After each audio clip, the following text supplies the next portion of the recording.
I'm Miss Quiring. I'm a kindergarten teacher out of Westfield Charter Academy, and today I'm excited to read you a fairy tale book. But before we get there, we need to review a couple of our skills. The first skill I want to review with you is character actions. I need to know, what is a character action?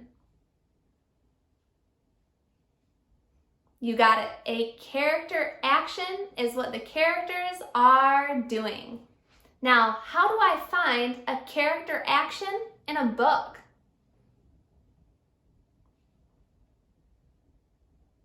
Yeah, I can find a character action in a book by looking for clues in the pictures and the text about what our characters are doing. And lastly, why? Why should I learn about character actions? Yeah, character actions are important because they help us to better understand the characters in our book. Well done. All right. While we're looking at character actions, we're also going to be filling out our story chart for the book that we read today. So we'll go through, review our letters, and talk about what that means. So S is for setting. Setting is where and when the story takes place. T is for talking characters. So remember, talking characters can be people, animals, or objects that are talking in our story. O is for oops, a problem. We can remember this by saying O is for oops, a problem. Remember, we're not doing R this week, but we're definitely going to do our Y. Y is for yes, a solution. So remember, a solution is how the problem gets fixed. All right, let me introduce the book that we're going to be reading today. The title is called Jack and the Beanstalk. The author is Mara Alperin, illustrated by Mark Chambers. So today we are reading a fairy tale book. So in our fairy tale book, we know that fairy tales are fiction. Remember, fiction means fake. It's all make-believe. So while we are reading our fairy tale book today, we are going to be looking at our setting, characters, problem, and solution.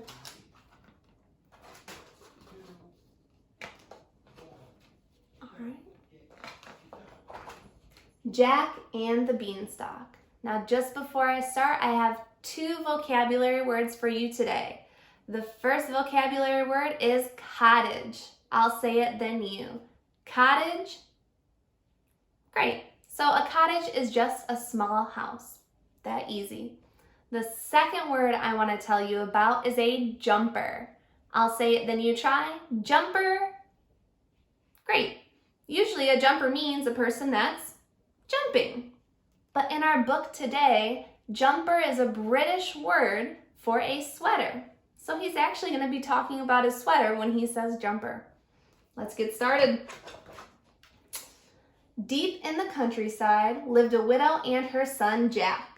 Their cottage was crumbling and their clothes were patched. They were very, very poor. One day, Jack's mother said, "We must sell our cow. Take her to the market, Jack, and bring home some gold pieces."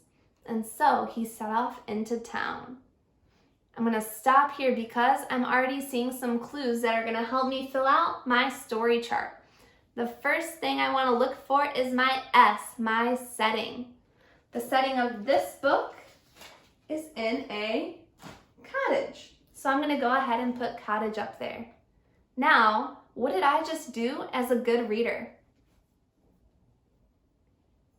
Yeah, I stopped, I remembered that I'm doing my story, and I looked at the setting. Yeah. But before Jack had gotten very far, he met a strange little man. "That's a fine cow," the man said. "I'll swap you 5 magic beans for her." "Magic beans?" said Jack. "Are they really magic?" "Magic they are, or chop off my beard and knit it into a jumper," croaked the little man. Magic beans! Jack couldn't wait to tell his mother. He clutched them tightly and he ran all the way home. Now again, I gotta stop because I'm already seeing more clues to fill out our story chart. I see that there have been some talking characters. Who are our talking characters so far? We have Jack, of course, the little boy. We also have Jack's mom. And we were just introduced to a strange little man. So I already have my SMIT done. Thank you for helping. So Jack came home with his magic beans, right? And Jack's mother was furious. "We need money, not useless old beans," she cried, and she threw them out the window in disgust. But late that night, a tiny bean sprout poked out of the ground. And then it grew, and grew, and grew. The next morning, the beanstalk stretched all the way into the sky. "Those beans were magic," Jack cried. "But what's at the top?" Jack climbed up, up, up the beanstalk. And at last, he reached the very top. There, shimmering in the sunlight, was a magnificent castle. Just then, Jack's stomach rumbled. "Oh, I must find some breakfast," he thought, and so he tapped on the castle door.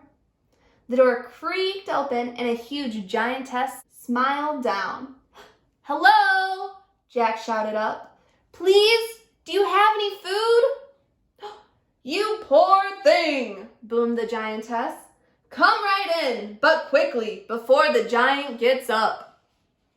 Now, I'm looking at my pictures for clues, and I'm noticing we're not at a cottage anymore. Where's the setting of our story now? Yeah, the text told us right here, they are now at a magnificent castle. So I'm going to add that to the S for us. Let's see what happens. What a marvelous feast. There was an enormous loaf of bread and a gigantic jar of jelly. Jack dug in at once.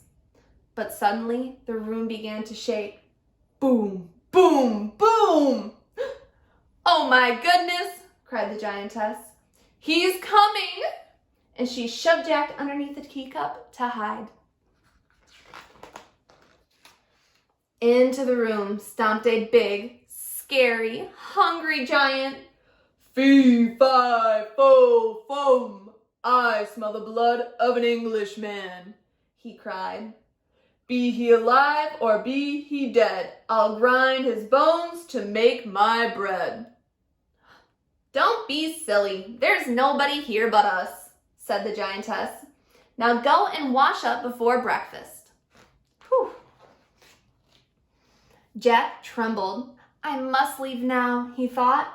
He was halfway down the hall when he heard a squawk. It was a hen with bright golden feathers. "Help!" she cried. "Set me free and I'll lay you golden eggs every morning." Jack scooped up the hen, but then he heard huge footsteps thundering after them. Before I go any further, I think I need to update some things. I noticed that Jack, his mom, and the little man are not the only talking characters anymore. Who else is talking in our story? I found 3 more characters. The giant, the giantess, and now the golden hen. All right, let's see. There's thundering after them, and then... "Fee, fi, fo, fum," roared the giant. "I smell the blood of an Englishman, and there he is." Jack raced out the door, and he jumped. Now, I'm looking at this page here. I read the text. I see the picture. This seems like a problem to me. Do you see a problem happening here? What is it?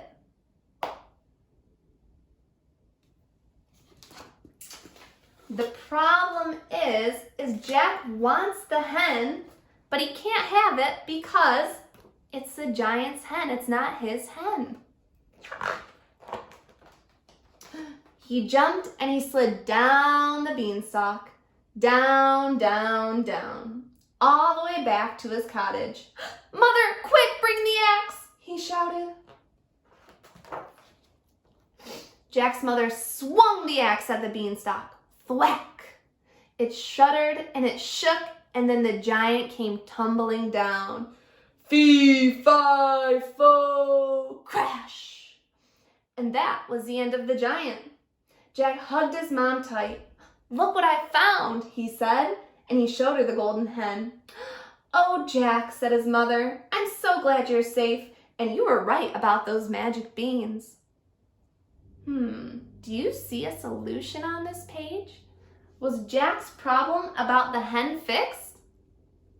How was it fixed?